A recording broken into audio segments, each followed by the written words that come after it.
apresentar nossa vida diante de Deus, só na frente ali, só os obreiros, os demais aqui para oração, amém? Quem necessita das orações nesta manhã, vamos apresentar ao Senhor. Senhor, nosso Deus e Pai, em nome de Jesus, nós queremos te agradecer nessa manhã, mais uma oportunidade que o Senhor nos concede de chegar aqui na tua casa, para ouvir a sua voz, ser ministrado pela sua palavra. Nós queremos te louvar, te engrandecer pelo fôlego de vida, pela tua bênção, pela tua graça. Nós queremos nesta manhã, Pai, mais uma vez te pedir que o Senhor venha nos guardar, o Senhor venha nos sustentar, o Senhor venha nos fortalecer. Tem pessoas que entraram aqui precisando de uma palavra, Senhor, de uma direção, precisando de um milagre de resposta. Então vai de encontro a cada um que já chegou a este lugar, aqueles que estão a caminho, que o Senhor venha trazer na bênção, na paz, na segurança, que o Senhor venha responder cada pedido de oração, Pai, cada clamor, Senhor, cada súplica nessa manhã. Nós queremos te render graças, louvores, adoração, porque tu és digno nesta manhã. Fica conosco, Senhor, fala aos nossos corações, receba a nossa adoração neste lugar, no poderoso nome de Jesus. E você que crê, meu irmão, levanta as tuas mãos aí, vamos começar essa escola dominical em adoração. Eu não sei como você chegou aqui neste dia, não sei como é que foi a tua noite, a tua semana, mas antes de o louvor iniciar aqui, levanta as tuas mãos aí, vou te dar um minutinho para você agradecer a Deus. Começa a abrir a tua boca e enche esse lugar de gratidão, de adoração. Aleluia. Será que você pode? Vou esperar você aí um minutinho. Será que você tem palavras de louvores, de adoração? Diga que Ele é santo, diga que Ele é poderoso, diga que não há Deus como o nosso Deus. Diga para Ele de um privilégio de estarmos aqui nessa manhã para declarar que só há um Deus Todo-Poderoso. Aleluia, aleluia. Adora aí, meu irmão.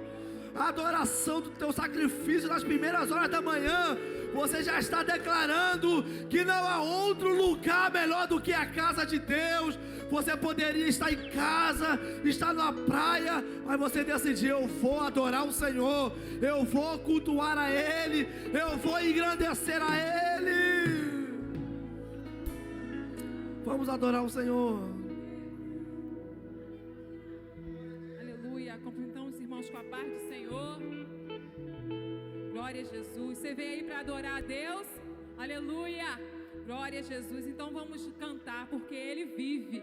Aleluia. E porque Ele vive, eu posso crer no amanhã. Glória a Deus. Aleluia.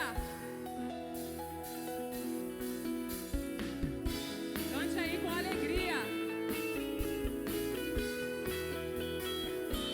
Porque Ele vive. Posso crer no amanhã, porque Ele vive. Temor não há, mas eu bem sei, eu sei.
coisas que Ele faz, a vontade dEle é perfeita, é agradável, é boa. Mesmo que nós não entendamos o que tem acontecido, mas o Senhor sabe, Ele conhece. Aleluia, Ele é bom em todo o tempo. Glória a Deus. Vamos louvar ao Senhor nesta manhã e dizer que Ele é o Rei do nosso coração. Declare nesta manhã essa verdade. Oh, aleluia. Tu és, Senhor Jesus, o Rei do nosso coração, Jesus. Tu és tudo que nós precisamos, Senhor. Obrigada por esta manhã maravilhosa, Jesus. Eis-nos aqui, Jesus, para te adorar, para te glorificar, Jesus. Oh, aleluia.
Tu és bom.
você, Ele é bom para mim. Glória a Deus, aleluia. Agradecemos a oportunidade em nome do Senhor Jesus. Você pode dar um aplauso para Jesus? Glória a Deus. Ainda de pé, nós vamos fazer a leitura da aula, texto de referência da aula de hoje, lição de número 9. Se você quiser acompanhar aí através da sua Bíblia, é o texto de Hebreus capítulo 8, lição de número 9, Hebreus capítulo 8.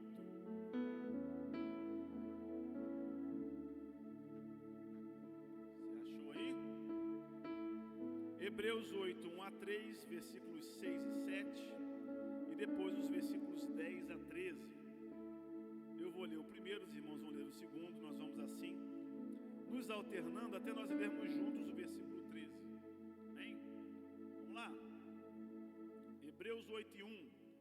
Ora, a suma do que temos dito é que temos um sumo sacerdote tal, que está assentado nos céus à destra do trono da majestade.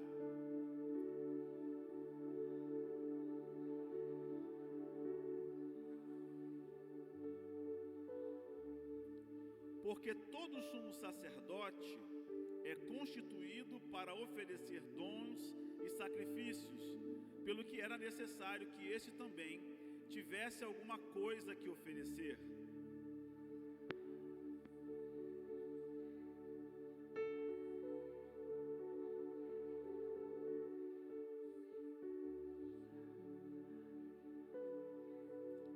Porque, se aquele primeiro fosse irrepreensível, nunca teria buscado lugar para o segundo.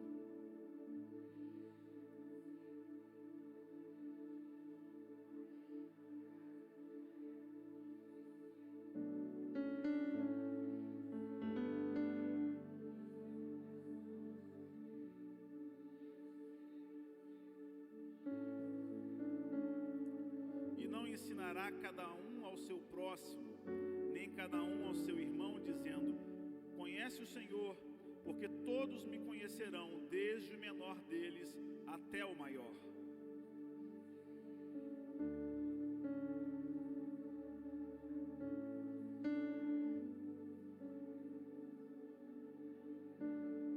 Todos juntos, dizendo o novo concerto, envelheceu o primeiro. Ora, o que foi tornado velho e se envelhece, perto está de acabar. Glória a Deus, tome seu assento.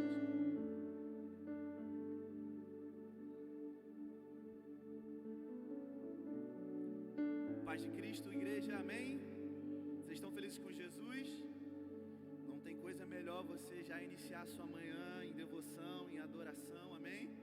Você está no melhor lugar, que é a casa do seu Pai. Eu tenho certeza que aqui é um ambiente onde é gerado muitas bênçãos. Você crê nisso? Queria que você abrisse aí comigo a sua Bíblia, Salmos de número 126. O Senhor colocou essa palavra no meu coração, eu queria compartilhar com você. Nós vamos falar aqui sobre dízimos e ofertas. Prometo ser bem breve, porque eu sei que hoje vai ser uma manhã de ensinamento, como tem sido nos últimos dias. Nós temos recebido aqui ministrações poderosas da parte de Deus. Eu sei que hoje não será diferente, mas eu preciso comunicar a você o que o Espírito Santo quer falar conosco aqui nessa manhã, em relação a dízimos e ofertas. Então está escrito lá em Salmos número 126, você achou aí? Diz amém. Eu vou ler a partir do verso de número 2. Diz assim: então a nossa boca se encheu de riso e a nossa língua de cântico. Então disseram entre os pagãos, o Senhor fez grandes coisas por eles. Verso de número 3: o Senhor fez grandes coisas por nós, pelas quais estamos alegres. Traze-nos outra vez no nosso cativeiro, ó Senhor, como os córregos do sul. Aqueles que semeiam em lágrimas colherão com alegria, e aquele que vai adiante e chora carregando sementes preciosas voltará sem dúvidas com regozijo, trazendo os seus molhos consigo. E você diz amém. Irmão, vindo para cá nessa manhã, estava ouvindo no rádio e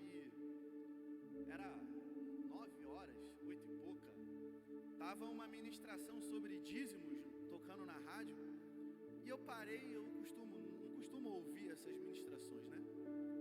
Mas algo me chamou a atenção e naquela hora eu aumentei o volume do rádio e eu me conectei. O pastor estava ministrando sobre dízimo, sobre fidelidade, sobre as bênçãos, as promessas que estão atreladas à fidelidade do povo em relação ao dízimo e consequentemente também as ofertas, ele instruindo sobre o que é oferta, o que é dízimo, uma separação. Eu creio que você está plantado numa igreja onde nós falamos isso aqui, nós recebemos aqui ministrações sobre dízimos e ofertas pelo nosso pastor Marcos aqui, e eu creio que você é esclarecido sobre o assunto.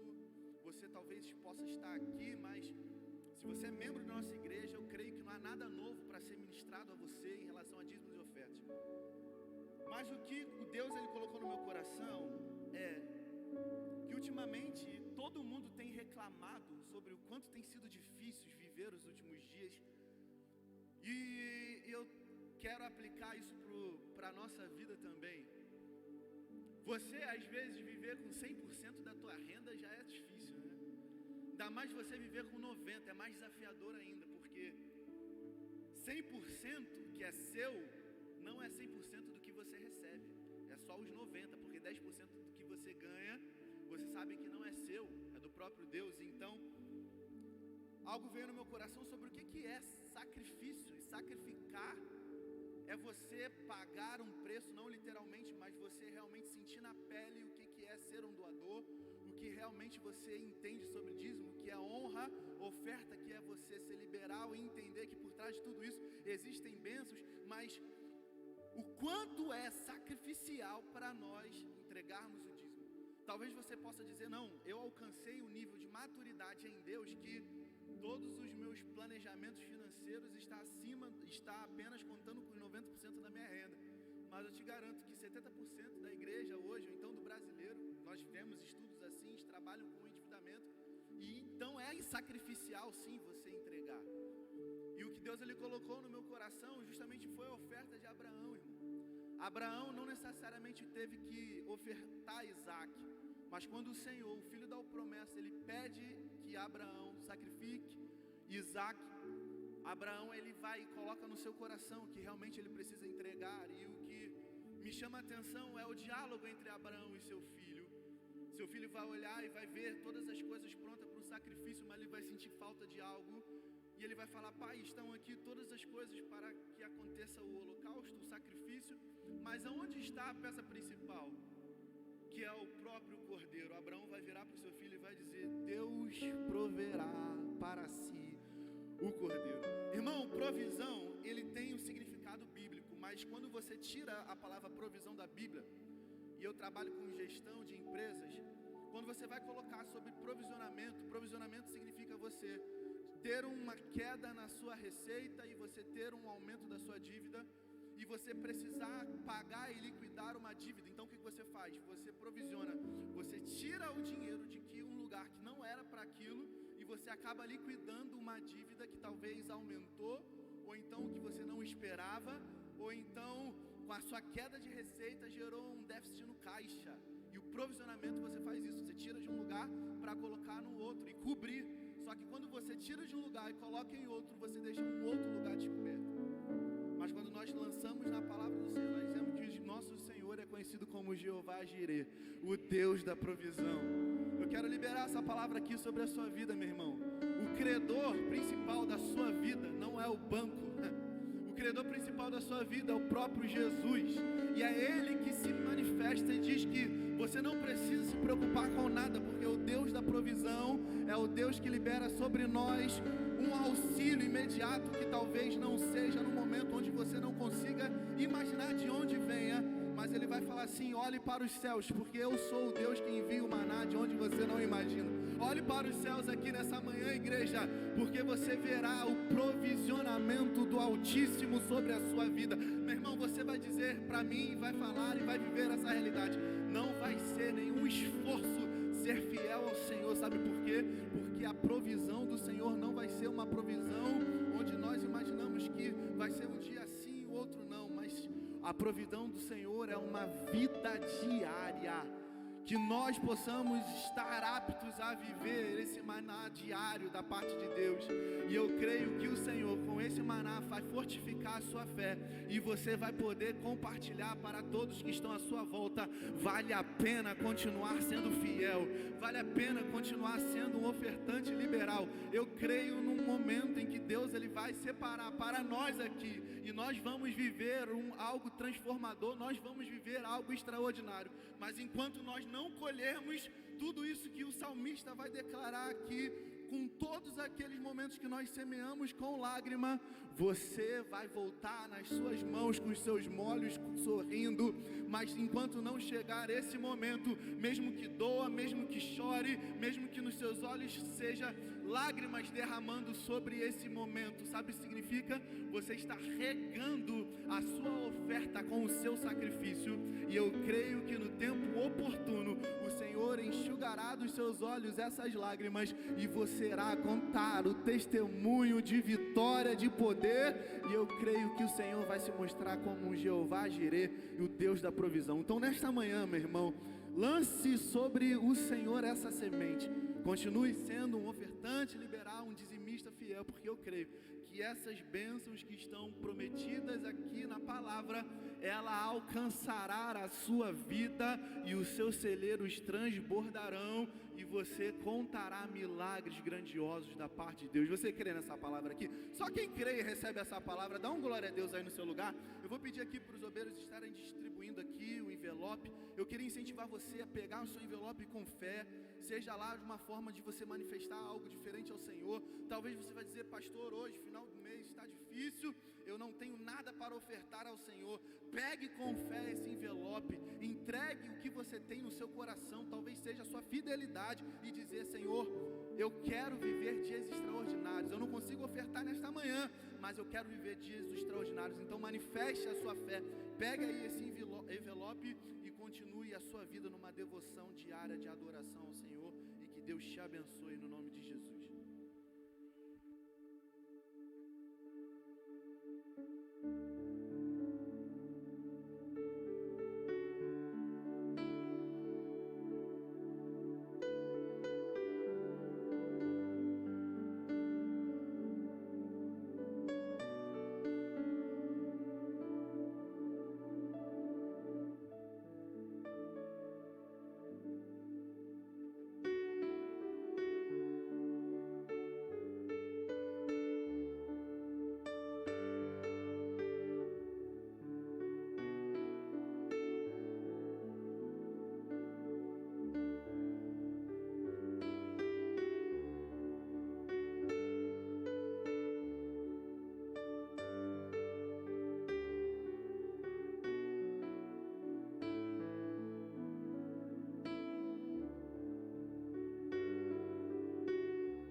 nós queremos já te agradecer, Senhor, porque com os olhos da fé nós podemos contemplar a sua grandiosidade, as suas maravilhas e todos os milagres que o Senhor pode fazer na vida do homem. Nós somos gratos, Senhor, porque nós cremos que a sua palavra ela é viva. Tu és um Deus, Pai, que cuida de nós. Tu és um Deus que nos ama e nós temos a plena convicção que o Senhor também vai fazer que nós vivemos aqui nessa terra o melhor de Deus para esse tempo. Muito obrigado, Senhor, e que venha um tempo de colheita grandiosa para essa igreja. E que o Senhor venha honrar a fé de cada irmão aqui, cada ofertante, cada dizimista. E que haja, Pai, uma colheita de grandes testemunhos aqui para a honra e glória do Teu nome. Assim, desde já te agradecemos no nome de Jesus. Amém, amém.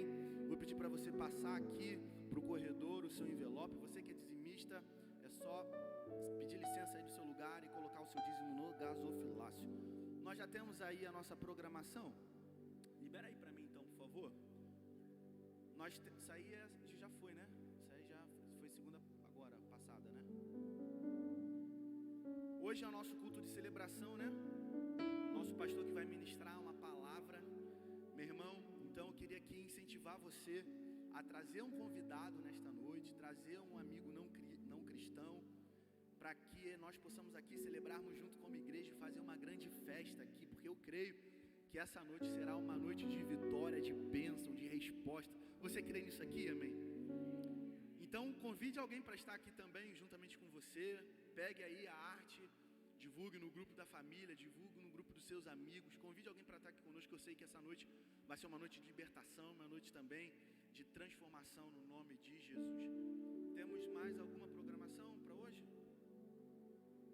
Não? Tá, amém. Então, nós vamos aqui ouvir a preciosa palavra do Senhor, mas antes, a leitura do mês de fevereiro está lá em Salmos 61 até o capítulo de número 70, Jeremias capítulo 21 até o número 40, e também temos nosso versículo que nós estamos citando aqui, todos os cultos, que também é para você repetir aí com a sua família na sua casa, que está lá em Salmos 63, verso de número 8. Então no 3 eu queria que você bradasse aí bem forte no seu lugar essa realidade profética no nome de Jesus. Vamos lá? Vocês estão comigo? Amém? Então vamos lá, no 3, hein? 1, 2, 3. A minha alma te segue de perto e a tua destra me sustenta. Glória a Deus, louvado seja o nome do Senhor. Antes da gente ouvir aqui a preciosa palavra, nós vamos fazer aqui a divisão das classes. Você, jovem, adolescente, nós também temos aqui as classes de discipulado. Vamos fazer a divisão agora. Os jovens adolescentes é lá para cima. Só seguir aí com o professor, eles vão te orientar para a sala, para o lugar correto da aula. E você que está atrás, meu irmão, se você quiser, esteja mais próximo aqui. Nós somos a igreja do Senhor, todo mundo aqui junto. O período de Covid já passou. Você que puder, você que quiser também estar mais perto aqui, se aglomerar um pouco aqui na frente. E eu tenho certeza que vai ser bênção. Nós estamos aqui nessa manhã com o pastor Jean Douglas, que vai estar ministrando a aula. Eu queria convidá-lo já para receber. A igreja pode aplaudir a vida do pastor Jean Douglas, que vai ministrar a palavra e a aula de hoje, no nome de Jesus.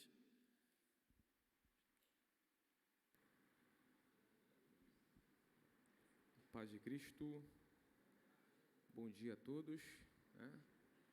Manhã quente, né? Uma manhã quente, com o calor do sol e o calor de Deus também, né? Verdade?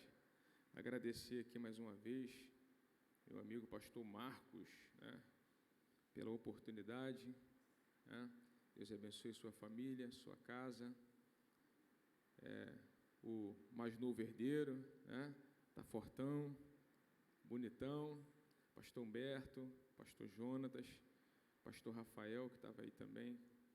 Obrigado pela oportunidade, pelo privilégio, né, de estar aqui, mais uma vez, ministrando a palavra com essa responsabilidade. Posso ministrar todo dia que, quando a gente vai pregar ou vai ensinar, a gente fica com aquela preocupação por causa da responsabilidade, não é verdade? A gente vai estar estudando hoje a lição de número 9, né?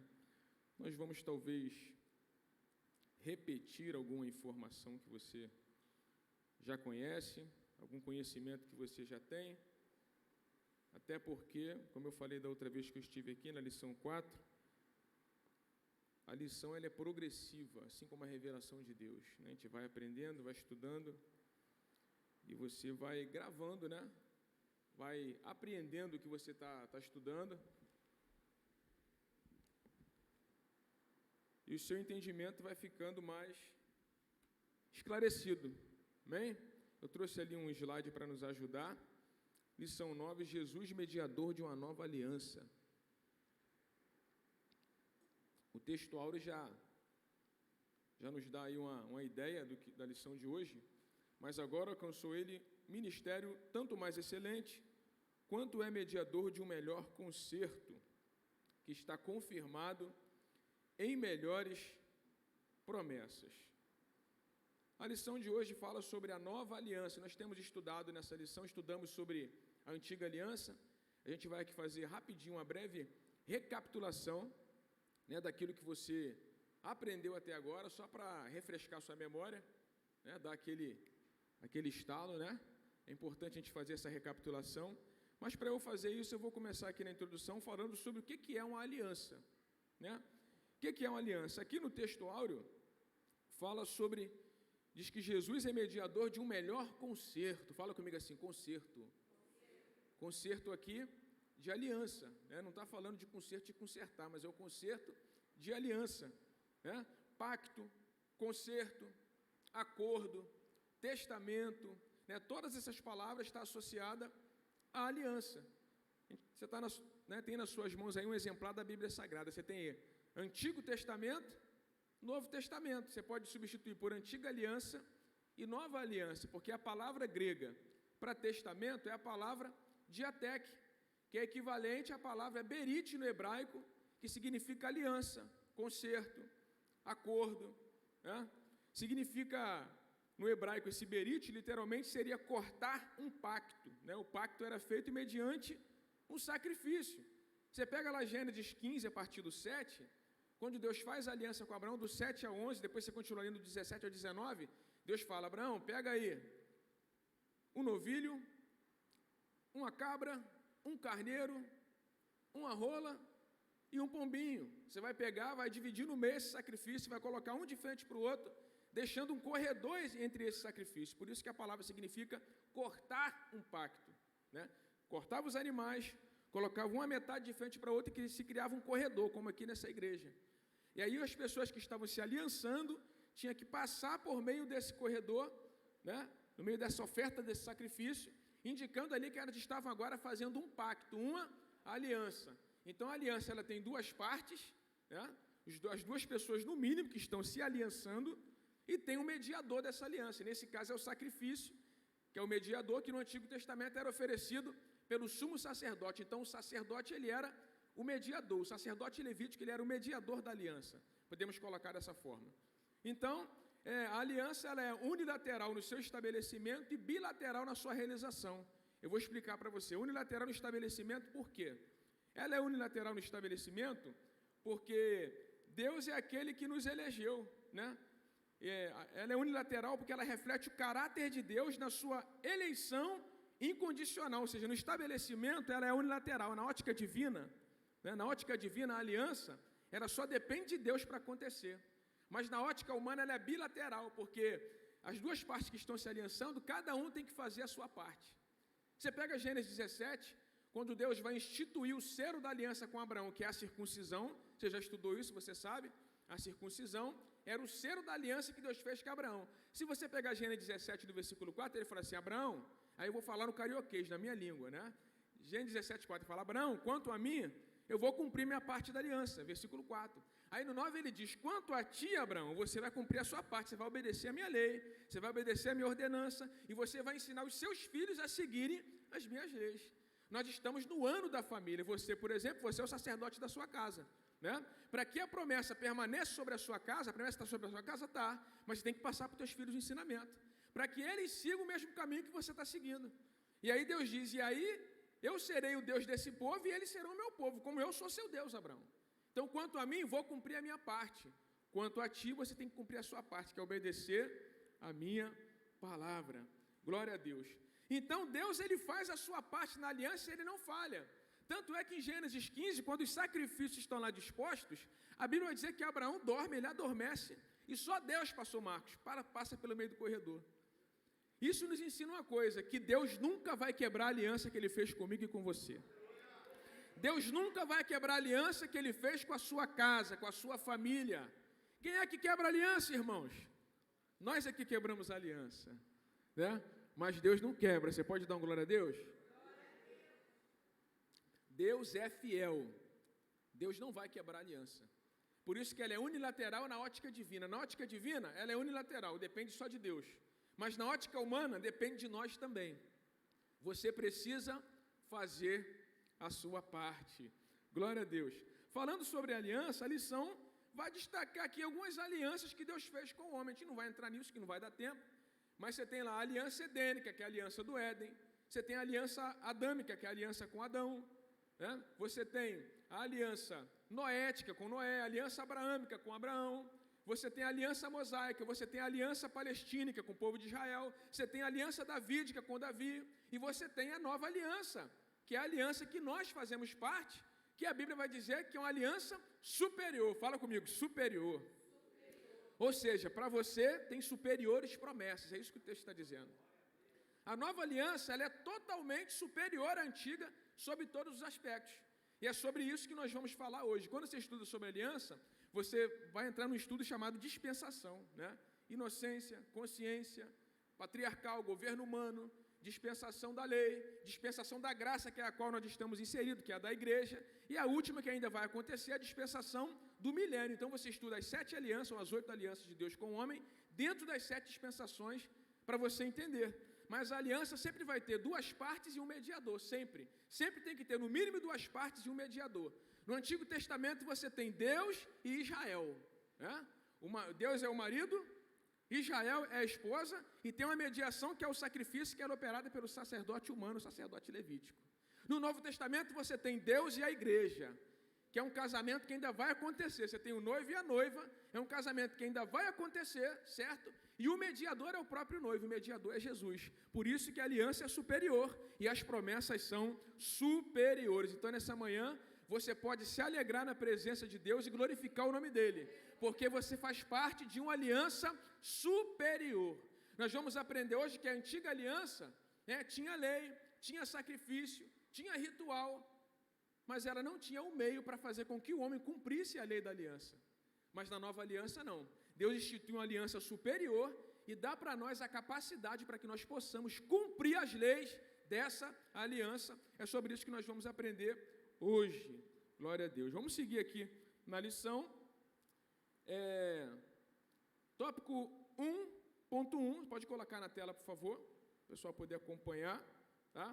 E a gente inicia a lição falando sobre Jesus, né? Continuando o raciocínio das últimas lições, né? O autor da Carta aos Hebreus vai dizer que temos um sumo sacerdote tal, ou seja, ele está querendo dizer que nós não temos palavras para descrever de maneira plena, né, as qualidades, as características desse sumo sacerdote. Nós temos um conhecimento, mas em parte. Lembra do texto de Paulo? Em parte conhecemos, em parte profetizamos. Mas quando vier o que é perfeito, então seremos dele o quê? Conhecidos. Então nós conhecemos em parte. Então falar do sumo sacerdote tal, que é Jesus, você vai falar sempre de forma limitada. Porque a Bíblia diz em 1 João 3,2, que é a maior promessa, a meu ver, na Bíblia, é que a Bíblia diz que ainda não é manifesto como havemos de ser, mas quando ele se manifestar, seremos transformados à semelhança dele e o veremos como ele é. Para mim, essa é a maior promessa. Você vai ser parecido com Jesus, né? Mas para eu ser transformado à semelhança de Cristo, eu preciso começar a me parecer com ele hoje. Por isso que Deus instituiu a nova aliança, né? A nova aliança ela é superior, as promessas são superiores, o mediador é superior, e nessa nova aliança Deus nos dá também o poder para cumprir a lei dessa aliança. Glória a Deus. E aí ele diz, nós temos um sumo sacerdote tal. E aí eu coloquei ali que o autor, isso está na palavra introdutória, ele enfatiza aqui, em primeiro lugar, a identidade de Jesus como Filho de Deus, tá?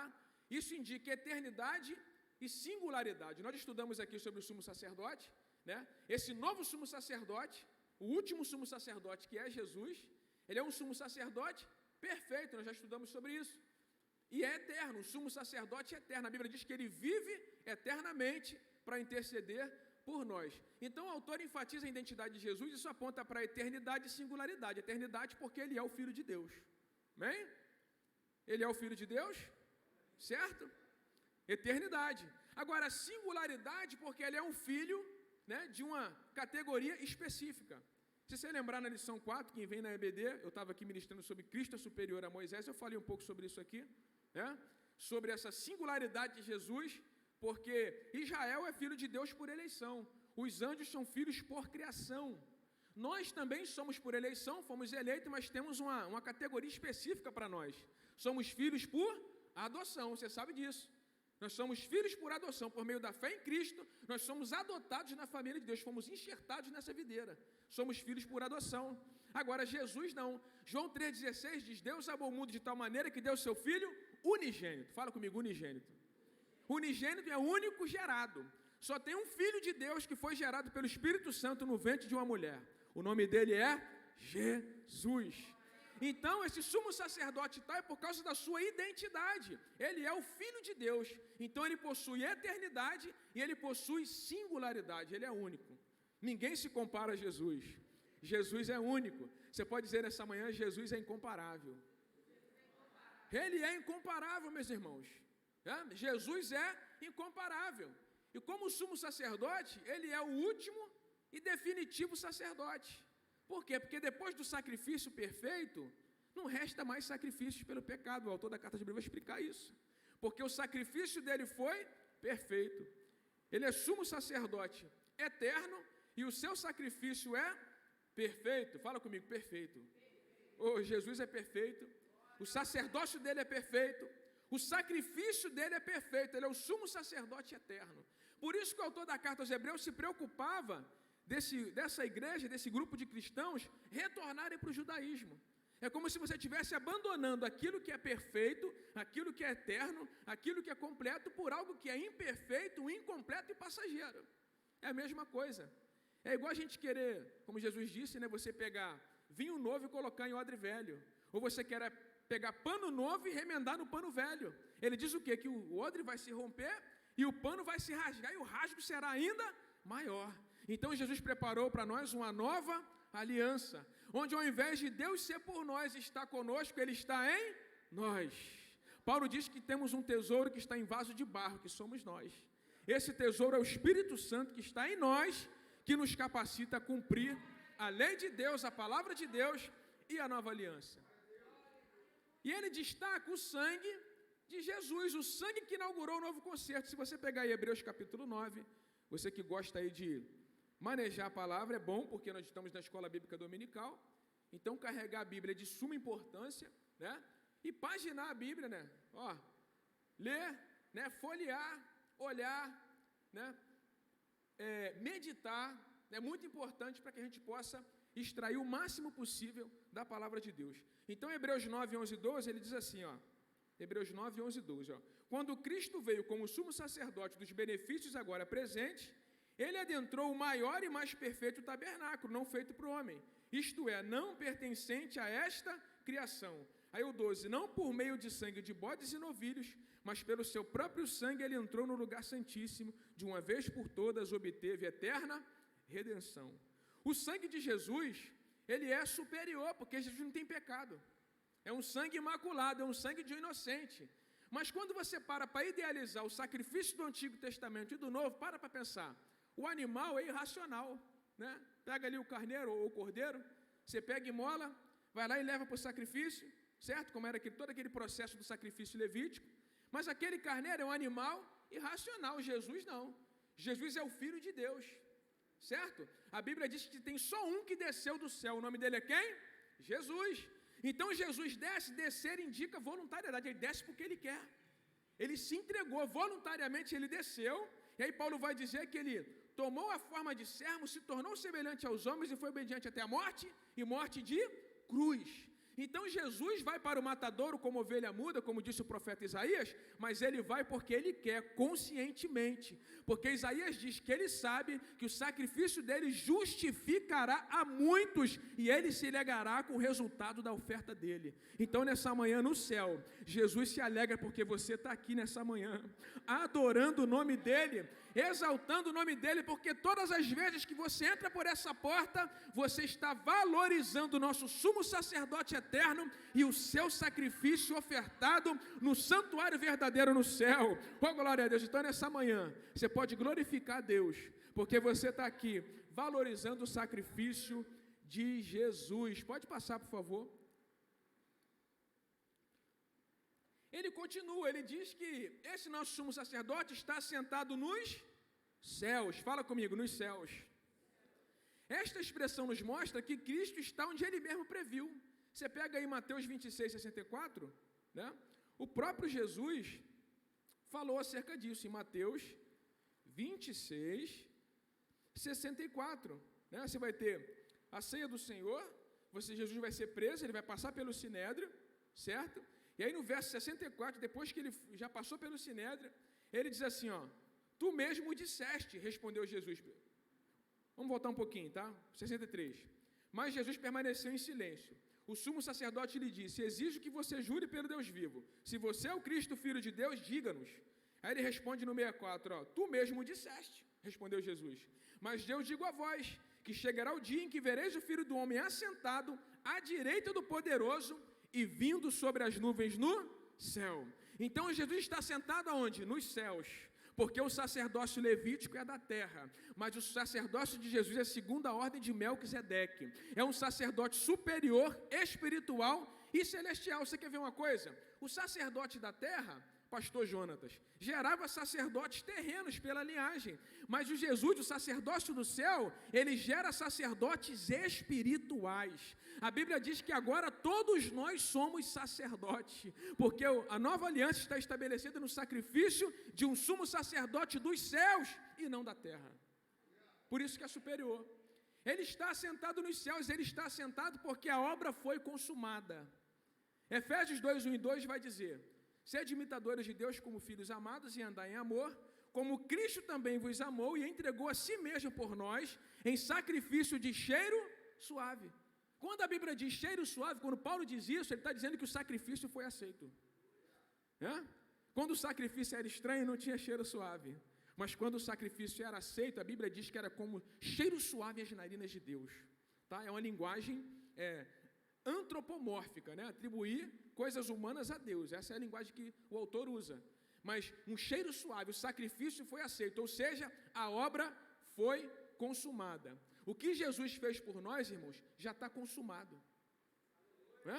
Na ótica humana, nós estamos no processo da santificação, esperando chegar o dia da nossa transformação, do cumprimento pleno da salvação em nós. Mas na ótica divina, a obra já foi consumada. Na ótica divina, a salvação já está garantida. Na ótica divina, o preço do pecado já foi pago com preço de sangue. Na ótica divina, tudo já está preparado para mim e para você. E glória a Deus por isso nessa manhã.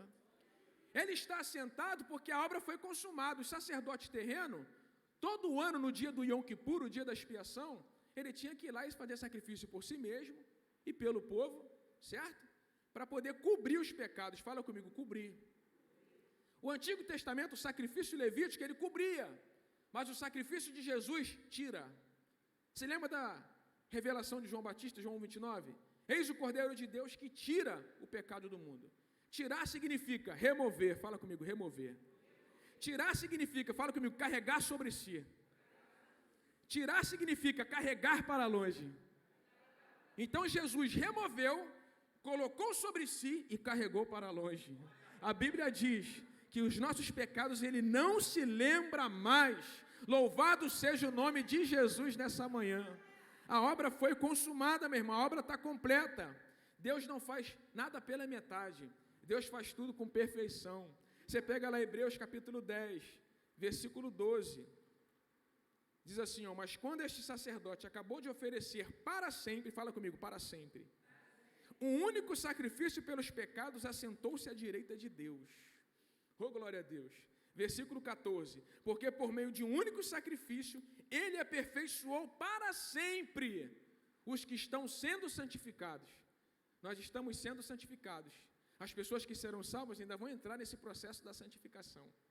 Mas na ótica divina já está tudo preparado. Na ótica divina já foi tudo consumado. E nos céus indica mais uma vez a natureza do ministério de Jesus e a superioridade do seu sacerdócio. E aí ele continua, ele diz assim no tópico 1.3, a destra do trono de Deus. Pode passar, por favor. A destra. Fala comigo, a destra. O que é a destra? A direita. Né? A Bíblia tem uma linguagem interessante com coisas de direita. Tem nada a ver com política não, tá, irmão? Não é direita e esquerda não, tá? Não vamos pensar que tem gente que, né, pega aquele texto de Provérbios lá, que o caminho do bem é à direita e do mal é para a esquerda, mas aquilo ali é uma linguagem simbólica. É a linguagem simbólica. Qualquer semelhança é mera coincidência, né, pastor Marco? Mera coincidência. Então ele está à destra do trono de Deus. Ele está à destra por quê? Porque ele conquistou a posição que ele ocupa agora. Ele agora é corregente com o Pai. É o que a Bíblia diz. E ele conquistou isso, como nós falamos aqui, obediente até a morte e morte de cruz. Por isso que Jesus cuida de você e tem ciúme de você. Antes ele tinha a sua glória, sim, mas ele abriu mão da sua glória para descer e consumar essa obra. Ele encarnou para consumar essa obra, para consolidar essa nova aliança. Mas agora ele recuperou de volta a sua glória. Ele está à destra do Pai. Isso aponta para a singularidade da posição de honra que Jesus ocupa no seu ministério. Né? Uma posição de honra. À destra, à direita, fala do poder de Deus. Fala da mão realizadora de Deus, né? A mão de poder. Isaías 41:10. Não temas, porque sou contigo. Não te espantes, porque eu te esforço, eu te ajudo com a destra da minha justiça. Olha o versículo que nós estamos lendo esse mês, Salmo 63:8. Fala o quê? Da destra. Fala da destra.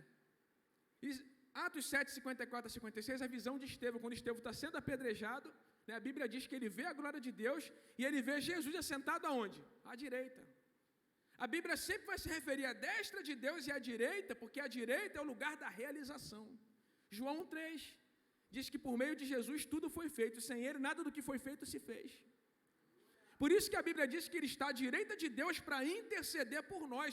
A destra fala da ação, fala do poder. Deus está trabalhando em nosso favor nesse momento.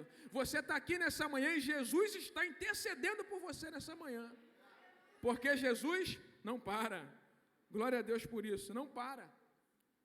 O sacerdócio de Cristo nos céus, como ele acontece? Pode colocar, por favor, tópico 2.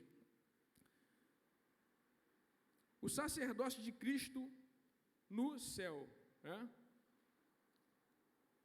O autor da revista, ele coloca, Cristo é ministro do santuário. Depois ele diz, Cristo é ministro do verdadeiro tabernáculo. 2 pontos tem nesse tópico aqui. O santuário e o tabernáculo é o mesmo lugar. É uma linguagem diferente que ele usa para se referir ao mesmo lugar. Havia um tabernáculo terreno,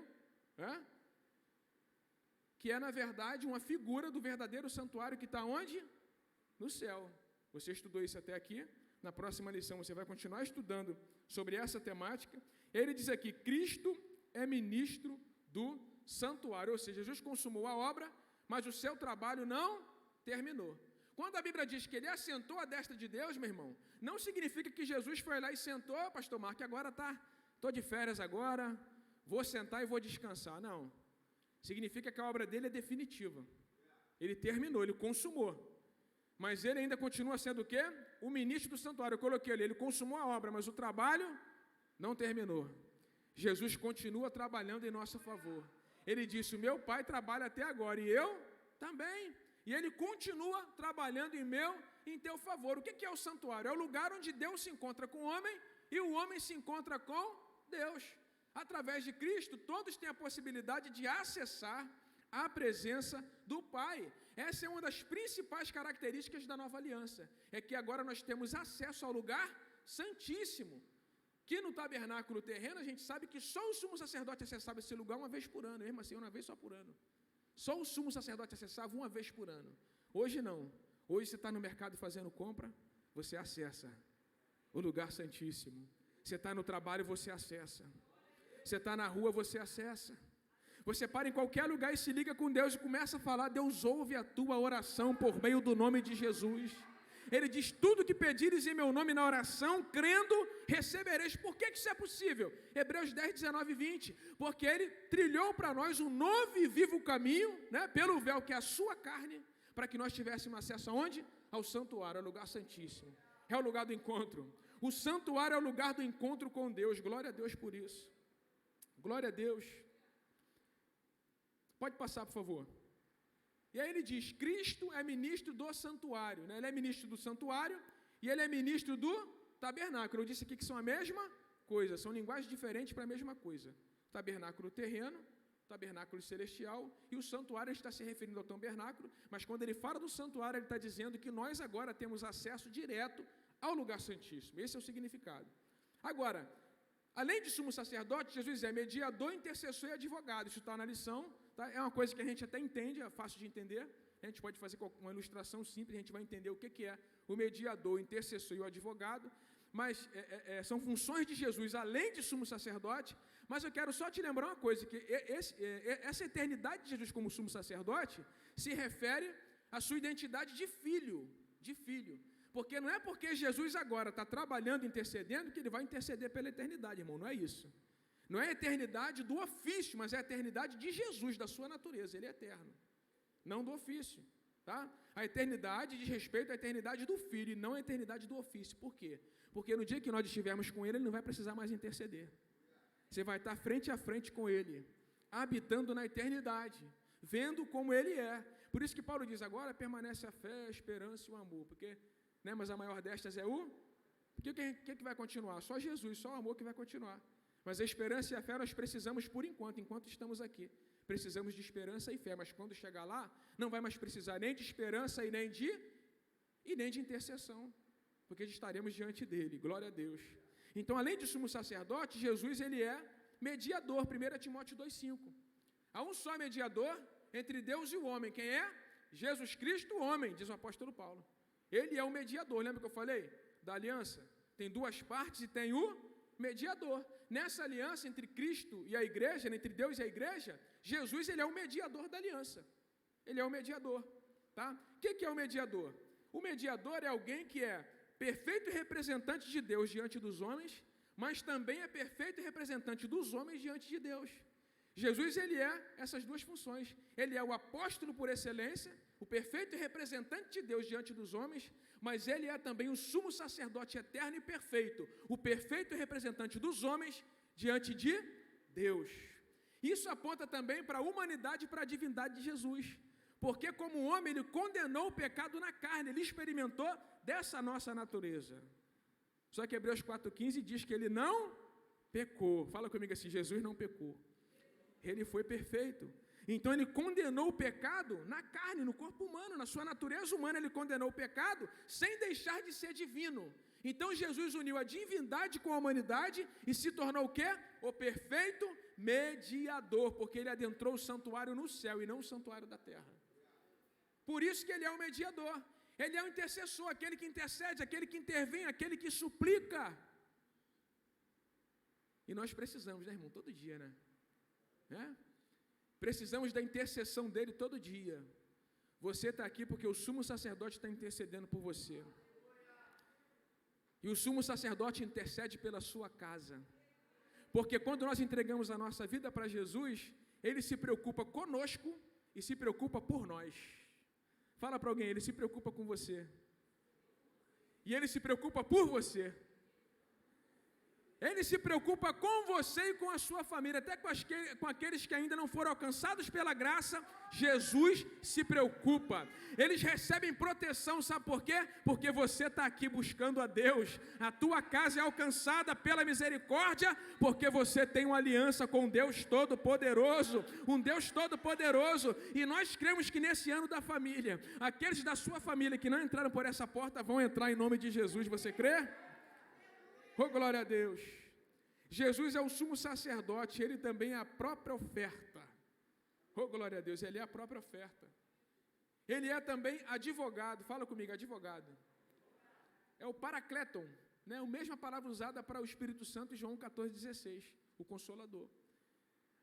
A palavra paracleto no grego, ela pode ser traduzida de diferentes formas. Nesse contexto aqui, é o contexto mesmo de um advogado, olha lá, alguém que defende a nossa causa diante do Pai. É por isso que a Bíblia diz, João, esse texto mesmo de 1 João 2, João diz assim, meus filhinhos, vos escrevo para que não pequeis. Mas se houver pecado em vós, saiba que nós temos um advogado. Oh, aleluia! Um advogado. O sacrifício dele foi perfeito, irmãos. Removeu o pecado e ainda perdoa os nossos pecados cometidos por meio de Jesus quando há arrependimento. Você pode ter pecado hoje, ter pecado essa semana, cometido um erro, mas se você dobrar o seu joelho em arrependimento e orar em nome de Jesus, confessar e perdoar, a Bíblia diz que na mesma hora você alcança perdão. Sabe por quê? Porque você tem um advogado. O seu sumo sacerdote, ele é intercessor, ele é o mediador e ele é o seu advogado. Você tem advogado, irmão, glória a Deus. Por isso você não precisa ficar se justificando, né? Não precisa querer resolver problemas com as próprias mãos, né? Tomar atitudes precipitadas, não precisa, porque você tem um advogado. Oh, aleluia! Você tem um advogado nessa manhã, e esse advogado é o melhor advogado. Por quê, pastor? Porque nunca perdeu uma causa, oh glória! Nunca foi derrotado em nenhuma causa, ele é o melhor advogado, porque ele nunca foi derrotado em nenhuma causa, e ele está ao seu favor, glória a Deus. Vamos seguir? Rapaz, a hora vai embora muito rápido. Parece que eu nem falei nada. Glória a Deus. Oi? Mandou ir até uma hora o pastor Marco, tá? Então, ninguém pode me bater na hora da saída, tá, irmão? E as irmãs que vão para a cozinha, né? Quando esse pastor sair, vou pegar ele na curva ali. Né? Falou demais, agora eu estou atrasada para fazer o almoço. Não é verdade? E aí, continuando. Né? Pode passar, por favor. Ah, já passou. Ih, rapaz, tá rápido. Ô, glória. Olha lá. Oi? É querendo acabar logo, né? Para almoçar. Vai dando essa hora, 11 horas, né? Dá fome, né, o da mídia aí? Ele falou que não. Vamos lá. O tabernáculo terreno, né? O templo de Salomão, tá? O tabernáculo terreno e o templo de Salomão, a gente sabe que eles são passageiros. Sim ou não? Passageiro. Né? Até quando o discípulo foi para dizer, Senhor, olha só a estrutura desse templo, que coisa maravilhosa, ele fala, eu digo para você que não vai ficar pedra sobre pedra disso aí, Jesus fala. E foi verdade, porque no ano 70, o general Tito invadiu Jerusalém e destruiu lá o templo, porque eles não quiseram se render, ele deu um tempo para eles se renderem, ainda não quiseram se render, então ele invadiu o templo e acabou com o templo. Então a gente sabe que, por isso que o Altíssimo não habita em templos feitos por mãos humanas, né? Porque os templos feitos por mãos humanas, eles caem. Né, eles se desfazem, se deterioram com o tempo, certo? Por isso que Paulo diz que nós temos uma casa, uma habitação celeste, né? Ele diz, ainda que a nossa habitação terrena se desfizer, nós temos uma superior aonde? No céu. Nós temos uma habitação superior. Então o tabernáculo terreno, o templo de Salomão, o templo que foi reformado por Herodes nos dias de Herodes, né, desapareceram. Estes eram apenas sombras do verdadeiro tabernáculo. Cristo entrou no verdadeiro tabernáculo, no tabernáculo que está nos céus. Ele entrou no verdadeiro. A gente pensa assim, não, aqui na terra foi feito primeiro, né, na antiga aliança, e agora tem um no céu. Não. Aqui na terra foi feito baseado no modelo do céu, lá já existia. Né? Na eternidade o santuário já estava pronto lá no céu. Por isso que a Bíblia diz que Deus chama Moisés e fala, Moisés, faze conforme a planta que eu te dei, tem que ser igual. Você acha que Deus faz alguma coisa por acaso, meu irmão? Claro que não. Deus fez o tabernáculo semelhante ao tabernáculo do céu, para quê? Para que você e eu pudéssemos ler aquele texto, estudar aquele texto, pela orientação do Espírito Santo, entender a obra que Jesus realizou por nós. Tem gente que acha o livro de Levítico chato, né, para ficar lendo, sacrifício. É difícil a leitura é pesada. Mas se você começar a ler e estudar, e fazer como dizia o grande pregador do século XIX, Charles Spurgeon, né, como ele dizia, que a gente devia encontrar Cristo em todos os livros da Bíblia, porque se a gente não encontrar Ele em todos, ainda não entendemos a Bíblia. Ou seja, o livro de Levítico precisa ser estudado junto com a carta aos Hebreus e ser entendido sobre a ótica de Cristo. Cristo é o sacrifício. Né? Todas aquelas ofertas feitas ali apontam para Jesus. Os 5 tipos de oferta que eram feitos naqueles altares ali no altar do holocausto, né? Tudo ali que era feito, apontava para Jesus. Hoje você sabe disso, antes você não sabia. Então Cristo entrou no verdadeiro tabernáculo no céu e instituiu essa aliança que agora ela é perfeita. Glória a Deus. Pode passar, por favor. E aí no tópico 3, ele vai falar sobre a transitoriedade dessa aliança. Aí tem uma caixinha na revista que diz assim, ó, Jesus não adentrou em uma versão atualizada do antigo tabernáculo. Não, ele entrou na presença de Deus. O foco principal de Jesus, do que Jesus fez por nós, está no céu, não na terra. Em um lugar espiritual e não em um lugar visível. No verdadeiro santuário e não em uma figura ou em uma sombra dele. Certo? Então ele diz aqui, nesse tópico 3, da transitoriedade da antiga aliança, ele vai falar da limitação da antiga aliança. Tanto a antiga aliança, com os seus sacrifícios e a sua lei, eles eram limitados, porque a lei do Antigo Testamento não pode, a lei de Moisés não podia, como é que se diz, aperfeiçoar ninguém, diz o autor da carta aos Hebreus. Por que ela não podia aperfeiçoar? Romanos 10,4, Paulo diz que o fim da lei é Cristo, para justificar aquele que crê. Então a finalidade da lei, na verdade, era apontar para Jesus. Como Paulo na carta aos Gálatas, ele explica que a lei era uma espécie de aio, de condutor, de professor para nos conduzir a Cristo. Certo? Então a antiga aliança com a sua lei e os seus sacrifícios, ela é passageira, ela é transitória. É igual costume, né? O costume não é passageiro. Antigamente, se eu viesse dar aula aqui no pastor Marco, eu tinha que vir de paletó e gravata de manhã, irmão, ficar todo suado. Né? E tem gente que ainda fica assim, está errado, tinha que ficar de paletó no púlpito. Mas passou, irmão, envelheceu, caducou. Né? Alguns costumes, eles vão envelhecendo. É claro que de vez em quando você põe um terno, né? Para ficar bem vestido, que é bonito, né, pastor Marco?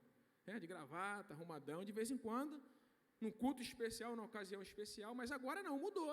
Você chega na igreja, gente, dá aula de, tranquilo, de tênis, né, um calor desse, 40 graus, né, imagina, de paletó e gravata aqui, suando, né, suando demais aqui, não é verdade? Eu ia estar aqui do mesmo jeito, né, de paletó e gravata, mas as coisas mudam. A antiga aliança, não é que ela não valeu nada, de maneira nenhuma, a gente vai ver aqui mais à frente, 2 Coríntios 3, que a antiga aliança tinha a sua glória. Ela tinha a sua glória, tem o seu significado. Mas o texto diz que ela ficou obsoleta. O que é obsoleta? Ultrapassada. O vinho novo não cabe no odre velho, não adianta forçar a barra. Então ele diz que a antiga aliança ela é transitória, passageira. Ele faz uma comparação aqui na lição, que eu reproduzi ali na tela, porque é uma comparação muito, muito interessante. Ele diz ali, a antiga aliança era material, a nova é espiritual. Qual era a promessa da antiga aliança? Uma Canaã material, uma terra, literal. E qual é a promessa da nova aliança? Jerusalém celestial. Oh, glória a Deus. Que no caso é Sião, fala comigo, Sião. Sião é o nome profético para Jerusalém no Novo Testamento, que fala da Jerusalém celestial. Por isso que tem muita gente que até vai em Jerusalém, mas não consegue entrar em Sião, não é verdade? Porque em Jerusalém está aqueles a quem Deus ama, mas em Sião estão aqueles que amam a Deus. Viu a diferença? Está entendendo, meu irmão? Nessa manhã? A nossa promessa é Sião. Sião não é Jerusalém terrena, é Jerusalém celestial. Porque na Jerusalém terrena, Deus ama a todos. Mas na Sião só entra quem ama a Deus. Quem corresponde ao amor de Deus. Então a antiga aliança, ela era material. A nova, ela é espiritual, ela é celestial. A limitação da antiga aliança, né? Ela era limitada e a nova é permanente, né? A antiga era limitada, a nova é permanente. A limitação da antiga aliança, ela está na imperfeição dos seus mediadores e na imperfeição dos seus sacrifícios. Eram imperfeitos. Certo? Você tem aprendido até aqui que eles eram imperfeitos. A nova aliança tem um único mediador perfeito com um sacrifício definitivo. Ele é o último sumo sacerdote, ele é o último sacrifício, não vai ter mais sacrifício. Qualquer sacrifício que for feito agora é sacrifício estranho, é oferta estranha, é fogo estranho, porque o sacrifício perfeito já foi realizado. A antiga aliança, ela era caracterizada por julgamento e temor. Eu errei na digitação ali. Ela era caracterizada por julgamento e temor. A nova é baseada onde? Na graça. Por que a antiga era com julgamento e temor? Por quê? Forte, né? Porque a lei da antiga aliança, ela servia para trazer para o homem a consciência de pecado. Romanos 7,7, Paulo vai dizer, ninguém vai saber se é adultério se ele não dissesse que é adultério, se ele não dissesse que é pecado. A gente sabe o que é pecado por causa da lei. Então, na antiga aliança, a lei da antiga aliança, o que ela fazia? Ela trazia para nós a consciência de pecado, fala comigo, consciência de pecado. E em segundo lugar, ela fortalecia o pecado. Porque Romanos 8,7 vai dizer que a carne não está sujeita à lei de Deus e nem o verdade pode ser, nunca vai se sujeitar. Nós nos sujeitamos porque temos o Espírito Santo, glória a Deus. Se o Espírito sair, irmão, fica só nós, a nossa natureza perversa, né? Se o Espírito Santo sair, fica só nós e a nossa natureza, é uma coisa fica ruim, né? E nós somos capazes de fazer coisas que nós nem imaginamos sem Deus. Às vezes a gente julga o pecado de alguém, né? Fala, caramba, o que esse cara fez foi uma atrocidade. Mas a gente nem sabe o que seria de nós se não fosse Deus.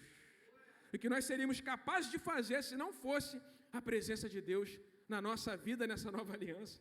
É algo superior, é algo sublime. Então a lei da antiga aliança trazia consciência do pecado e ela fortalecia o pecado. Por quê? Porque ela trazia para o homem a consciência do pecado, mas não dava a ele o poder de obedecer à lei. 1 Coríntios 15, 56, Paulo vai dizer que o aguilhão do pecado é a morte, acho que é isso. E a força do pecado é a lei. A lei fortalecia o pecado.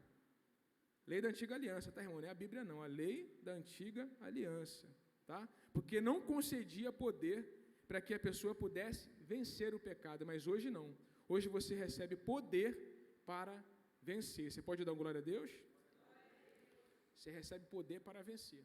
A antiga aliança não oferecia acesso direto a Deus. Cristo nos deu esse acesso, o acesso direto. Essa é a principal característica da superioridade dessa aliança. Pode passar, por favor? E aí ele diz assim, um novo concerto. Fala comigo, um novo concerto. É o tópico 3.2, uma nova aliança, né? Numa aliança existem 3 elementos, como nós falamos, as 2 partes do mediador, e a superioridade desse novo concerto está na superioridade do seu mediador. A lei de Cristo está onde agora? No coração do homem. Está no coração do homem. A lei que estava do lado de fora, pastor Marcos, agora está do lado de dentro. Se você tivesse entendido, tu tinha dado glória a Deus já, viu? Como diz o pregador, os pregadores, né? Se você tivesse entendido, irmão, você já tinha dado glória a Deus. É claro que os irmãos entenderam. A lei que estava... Vou de novo, pregador. Vou de novo, vou falar de novo para te dar a chance de dar glória, né? Então, a lei que estava do lado de fora, agora está do lado de dentro. Isso é maravilhoso. Isso é a principal característica da nova aliança, é justamente isso, né? É justamente essa questão de que a lei de Deus agora está no nosso coração. Aí vamos partir para o tópico 3.3, que eu quero ler um texto com você importante. Significado da nova aliança. Pode passar, por favor. Abre comigo aí, 2 Coríntios, capítulo 3. Abre comigo.